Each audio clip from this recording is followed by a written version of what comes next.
Today we speak about the understanding of logic in the child and in the archaic or premodern adult human being. First, I show you the articles I have written about the subject.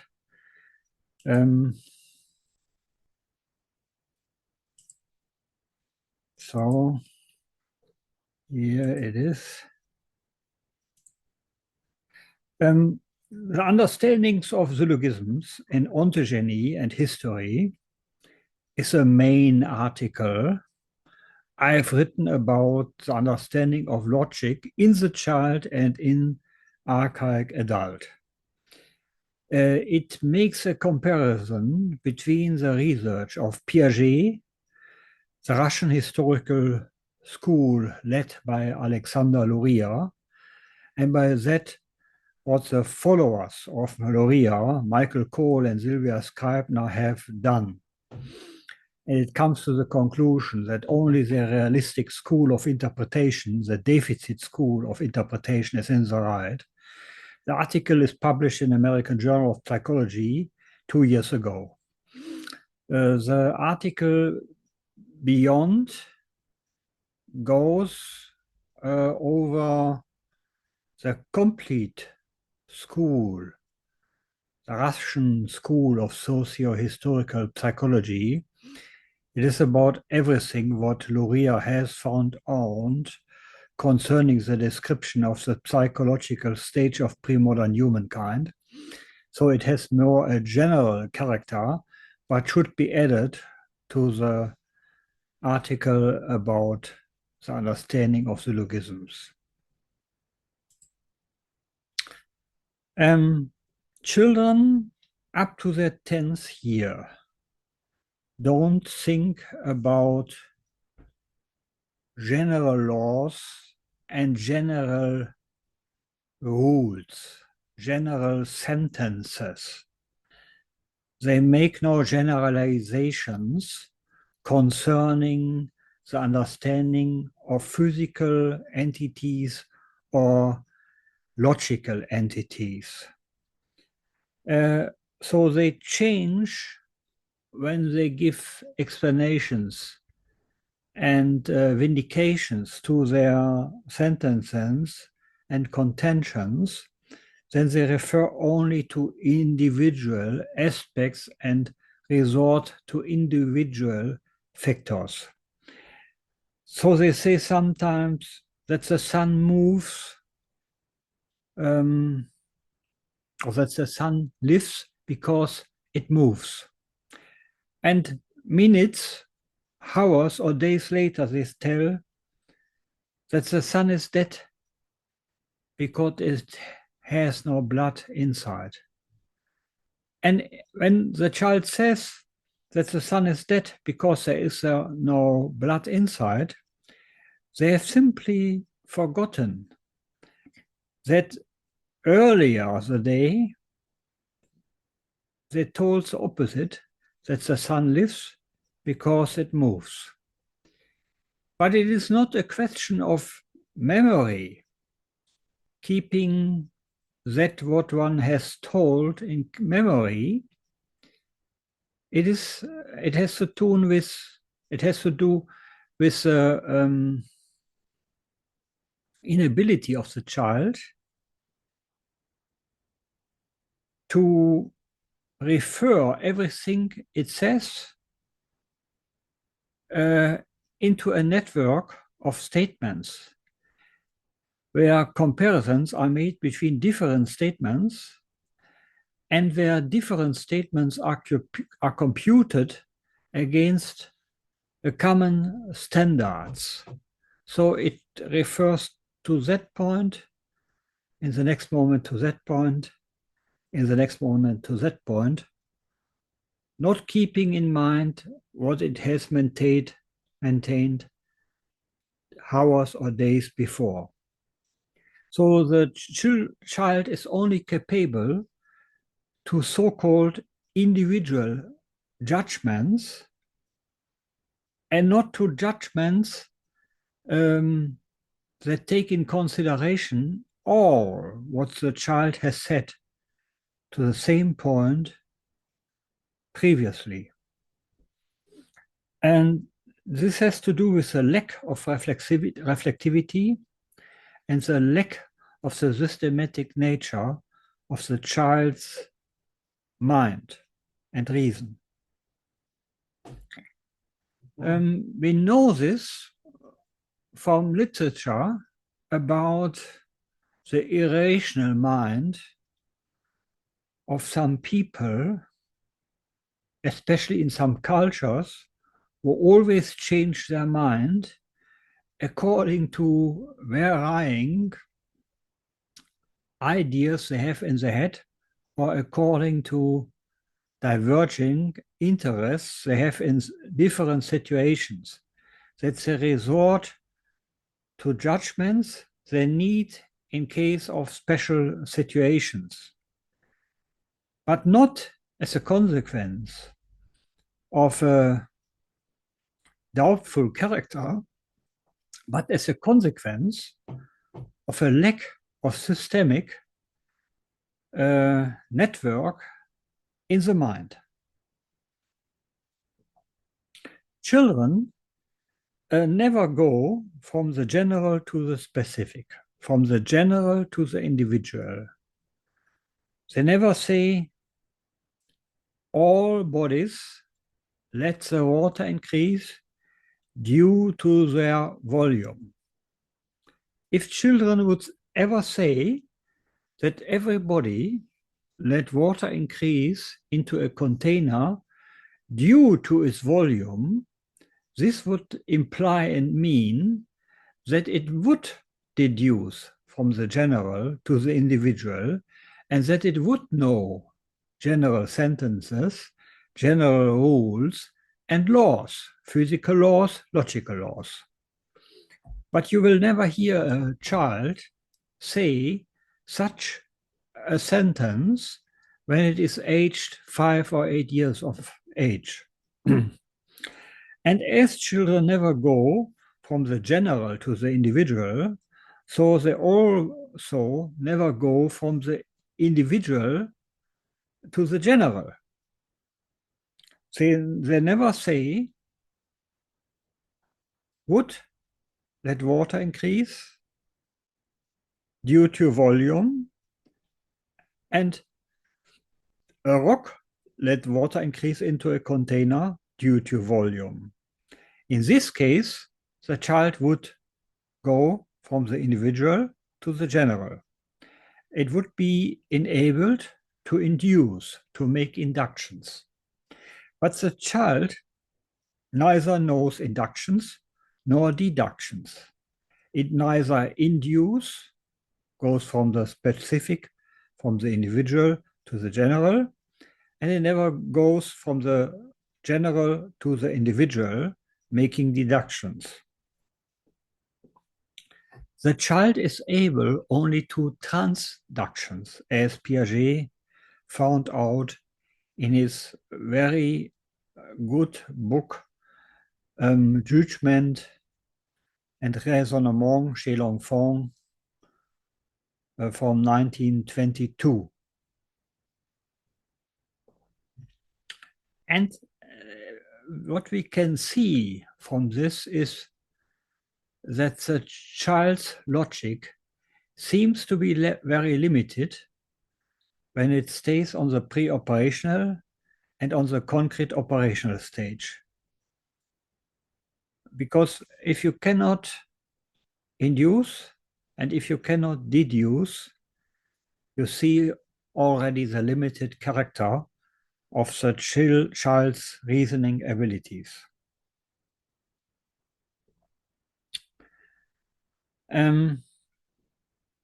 Children refuse to overtake hypotheses in which they don't believe.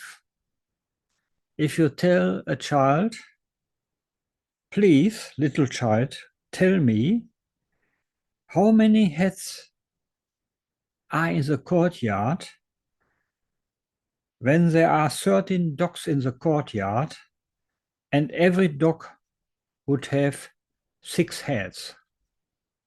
Then the child will immediately respond that dogs never have 6 heads, and that it will therefore don't give any answer to the task, because children refuse to overtake hypotheses in which they don't believe. And this again is a sign of a limited character of the child's mind, because if you are completely unwilling and unable to overtake hypotheses in which you don't believe, then this is a clear indicator of the lack of the adolescent stage of formal operations, because the formal operational stage bases on the ability to conquer mental worlds which have only a hypothetical character. But the child is not interested in worlds in which he or she doesn't believe in. The child wants to think only about that what it takes for reality. And to conquer an unknown world by overtaking premises the child cannot share, that is not something the child is used to do. And that is the basis to understand the incapacity of the child to draw hypothetical deductive conclusions and therefore syllogisms. Piaget, in his book mentioned, applies only one syllogism in a very short section of the book. And the syllogism is the following one. All inhabitants of Saint-Marcel are Bretons. All Bretons died during the war. How many residents are still alive in Saint-Marcel? The child will immediately answer that there are no Bretons anymore, that there are no residents anymore in Saint-Marcel, because it does not discriminate anymore between residents and Bretons. And Piaget gave 2 explanations for the misunderstanding of the child. The one refers to the difficult understanding of the words some and all. Children do not grasp exactly the definition of some and all, and do not understand that some refers to a part of an entirety, and that all means the entirety of all individuals inside. And the second cause to the misunderstanding of the child is that the child does not understand the connection between the 2 sentences. Some inhabitants in Saint-Marcel are Bretons. All Bretons died in the war. And the child is not able to connect these 2 sentences, but sees the 2 sentences as 2 separated sentences with individual information, and therefore is unable to concentrate that there comes a conclusion directly from the logic of the connection between the 2 sentences. It does not understand the general and the minor premise of the sentences. And therefore, children up to their 10th year of life are not able to understand syllogisms. Of course, there are many forms of syllogisms, more simple ones, more complicated ones, and there are very complicated syllogisms which adults cannot even understand easily. But the easy forms of syllogisms, as that of the example mentioned, Saint Marcel, the residence of Saint Marcel, such an easy syllogism can be understood among adults and adolescents living in modern societies very easily. Only for children up to their 10th year of life, it is difficult to understand syllogisms at all. And it is clear, if you are not able to understand syllogisms of this simple form, then your logical thinking is very limited. Or you can also say that there is no verbal logic existing at all. Logic is restricted and limited to very early and easy forms of handling concrete objects. But when you cannot apply syllogisms, then you have no verbal logic at all. Then you have no kind of logic existing in the dealing with abstractions, contentions, and opinions. And therefore, that what we name logic in its true form is not developed in a mind that cannot master syllogisms.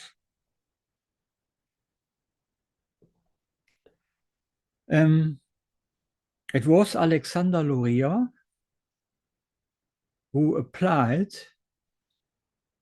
syllogistic research to adults living in remote areas. He was well acquainted with Piaget's research, and he had taken his research equipment and his research ideas mainly from Piaget's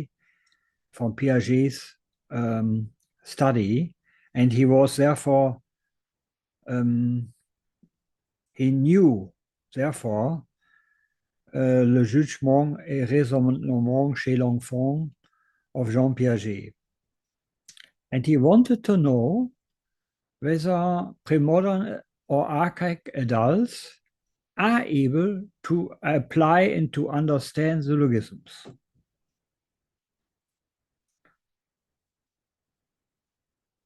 And what he found was that premodern or archaic adults cannot master syllogisms too. He researched in 1932 and 1933 among the Kashgars of Uzbekistan, a Muslim people living in the countryside from agriculture. These people was part of the Soviet Union, and they had kolkhos and sovkhos in their country, and they had also Soviet-style schools in their villages. But most of the people was illiterate, and only a slight percentage of people had visited schools for some years.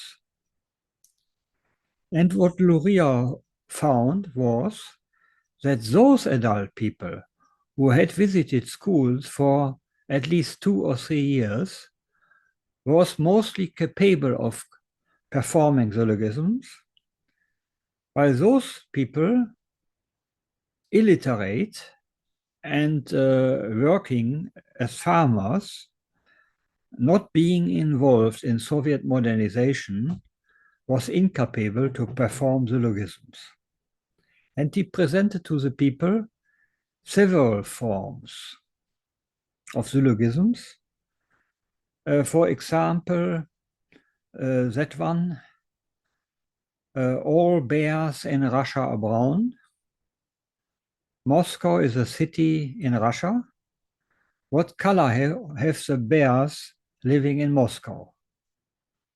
And what we see is that the illiterate, archaic or premodern adult living in Soviet Union in 1932 could not give an answer and did not understand the syllogism. And even if the presenter or the experimenter repeated the question or tried to discuss the question, the respondents weren't able to understand and to reply correctly. Luria applied the same causes to the failure as Piaget had done. He said, the people do not understand the words some and all. They cannot connect the major and the minor premise. They cannot connect the two sentences, and they do not see the logical connection between the two sentences. And therefore, he came to the conclusion that these people have not attained that what he called the higher psychological processes. And the Russian term higher psychological processes is more or less identical with that what Piaget calls formal operational stage. So Luria did not interpret the failure as a failure connected to a certain task. He did not see it as a certain technique you can learn easily or not. He saw the failure as a manifestation of a lack of a complete stage of reason and mind, as a lack of the capacity to think abstract and logically. So deep in mind, there is no real difference between Piaget's interpretation of the failure of the children and Luria's interpretation of the failure of the adults concerning the misunderstanding of the syllogisms. They apply the same explanatory causes to the failure both of children and premodern archaic adults. Nonetheless, Luria did not draw the decisive conclusions, and not only for political reasons, but also he did not understand the true consequences of his findings. He should have drawn the consequence. When the premodern adults cannot master syllogisms, then they stay on the psychological stage of children. He did not draw this conclusion, although it was obvious and apparent that this conclusion should have been drawn by him and his collaborators. But he dared to draw this conclusion, and as I said, not only for political reasons, but also because he could not grasp the consequences of his findings. When children cannot master syllogisms because their reasoning abilities have not attained the adolescent stage of formal operations, then it is absolutely clear that the archaic adults unable to master syllogisms have also not attained the formal operational stage. And that the logic of the child has the same stage as the logic of premodern or archaic adult. And therefore, if we only knew from archaic or premodern peoples their ignorance of syllogisms, their incompetence of drawing hypothetical deductive conclusions, this would be enough to have demonstrated beyond the slightest doubt that these people weren't able to draw logical consequences and stood on the anthropological stage of children. Even with reference to logic and even with reference to abstract thinking, the resemblances of children and premodern adults are obvious.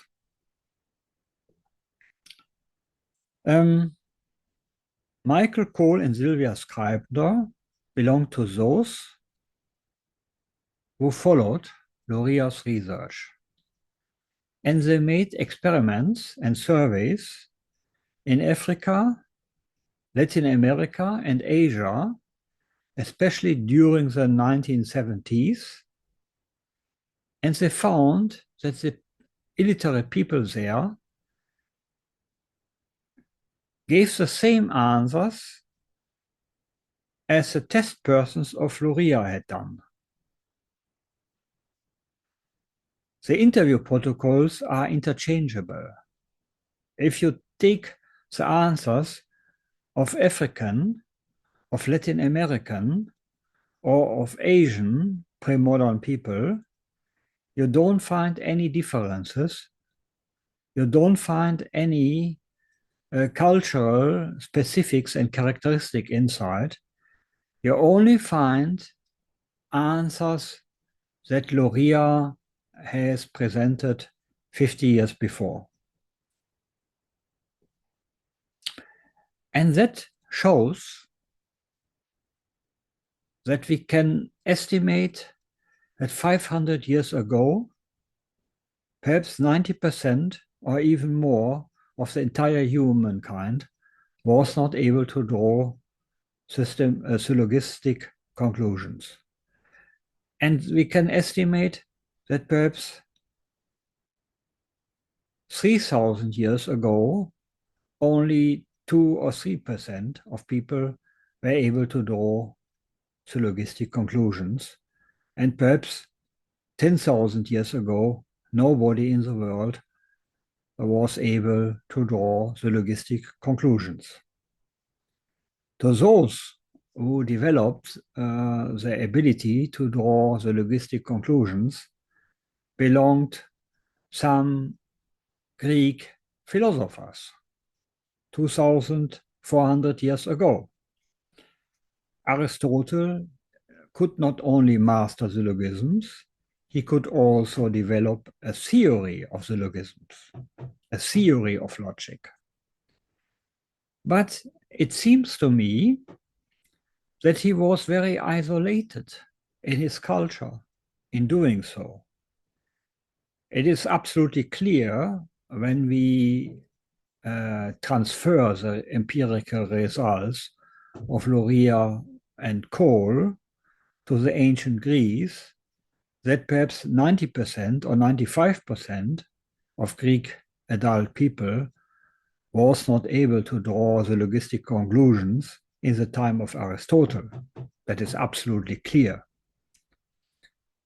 But Aristotle was able to draw syllogistic conclusions. And what we can see is also, and that is absolutely natural, that Aristotle overestimated the role of syllogisms in sciences. It is clear when you belong to the first